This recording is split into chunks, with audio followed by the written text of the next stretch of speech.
आजको हाम्रो यात्रा अर्जुनधारा धाम शनिश्चरीसम्म हामी लाग्यौँ अर्जुनधारा धाम। सबै खुसी हुँदै हाँस्दै रमाउँदै। यिनीहरू चाहिँ मेरा बहिनी जेसिका र दिपान्सु। हामी तिनजना। अब हाम्रो बस आयो। यो चाहिँ हाम्रो गाउँको बस फ्रेन्डसिप। हामी बसबाट झरेर फेरि ट्याक्सी चढेर शनिश्चरीतिर लाग्यौँ। म चाहिँ अर्को साइडमा बसेर फेरि अगाडि हेर्दै यात्रा अगाडि बढायौँ। फेरि बहिनीहरू भएतिर आयो अल्छी लाग्यो उता बस्न। त्यही भएर हामी तिनजना एकै साइडमा बसेर जाँदै थियौँ। यो बाटो चाहिँ लामो भयो भने सरी लामो होइन फराकिलो भए पनि यो बाटो चाहिँ अलि ओरसम्म मात्र फराकिलो छ भने आधी बाटोदेखि यो बाटो साँगुरिएको छ। अब हामी पुग्न लाग्यौँ शनिश्चरी। अब हाम्रो यात्रा यहीँसम्मको लागि हो। शनिश्चरीको लागि अब दिपान्सु बहिनी निस्के, जेसिका पनि निस्के, म पनि निस्के। यो चाहिँ शनिश्चरी बजार। अब हामी फेरि सिधा बाटो लागेर फेरि पश्चिम मोड्यौँ। पश्चिम मोडिने बाटोमा यहाँ रथमा अर्जुनले आफ्नो धनुष तिर्साएर युद्ध गरेको मूर्तिको स्थापना गरिसकेको थियो, गरिसक्नु भएको थियो। यो चाहिँ मन्दिर परिसर अगाडि। यहाँ चाहिँ टाढा टाढाबाट आउने भक्तजनका लागि सुविधाको लागि फुलपातीहरू चढाउने चिजहरू बेच्न राखिएको थियो छेउछाउमा।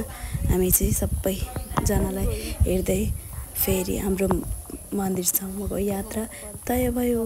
हामीले अब यहाँ चप्पल साइडमा राख्छौँ। चप्पल राख्ने ठाउँ यहाँ थियो र चप्पल राखेर अब हामी भित्र पस्यौँ।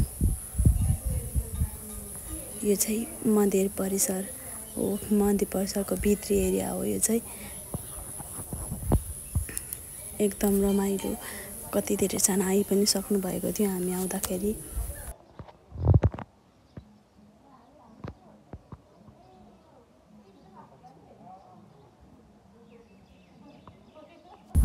यहाँ चाहिँ विश्राम गर्नलाई एउटा चौतारा बनाइएको थियो।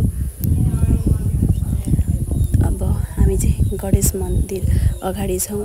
हामी पूजा गर्नलाई आफ्नो हातहरू तिलचौ पानीले सफा गर्ने क्रममा छौँ। हामी सबैले तिलचौ पानीले आफ्नो हातहरू सफा गऱ्यौँ र गणेशलाई पूजा गरिसकेपछि शिवलिङ्गतर्फ प्रस्थान गऱ्यौँ। शिवलिङ्गलाई पूजा गर्दै यो चाहिँ सुरुको प्रवेशद्वारबाट शिवलिङ्गलाई पूजा गर्दै हामी शिवलिङ्गको 20 भागसम्म पुगिसकेका थियौँ। 108 शिवको सबै भिडियो क्याप्चर गर्न नसक्ने भएको कारण हामीले 20 र अन्त्य सुरुको भिडियोहरू क्याप्चर गऱ्यौँ। यो चाहिँ अन्त्यतिर यो चाहिँ निस्कने द्वारको साइडको हो। 108 शिवलिङ्गलाई फुल चढाउँदै बाती चढाउँदै पूजा गर्दै पानी चढाउँदै हामी बाहिर म यहाँबाट निस्क्यौँ। म चाहिँ छिटो निस्केँ। अनि त्यसपछि हामी चौतारातिर बस्नलाई एकछिन खुट्टाहरू दुखेकोले बस्नलाई गएका थियौँ। त्यही पनि हामीले एउटा सिसा देखेर क्यामेरा माग्यौँ भाइसँग। भाइले क्यामेरा दिएन। यो चाहिँ पौराणिक कथाअनुसार गाईको लागि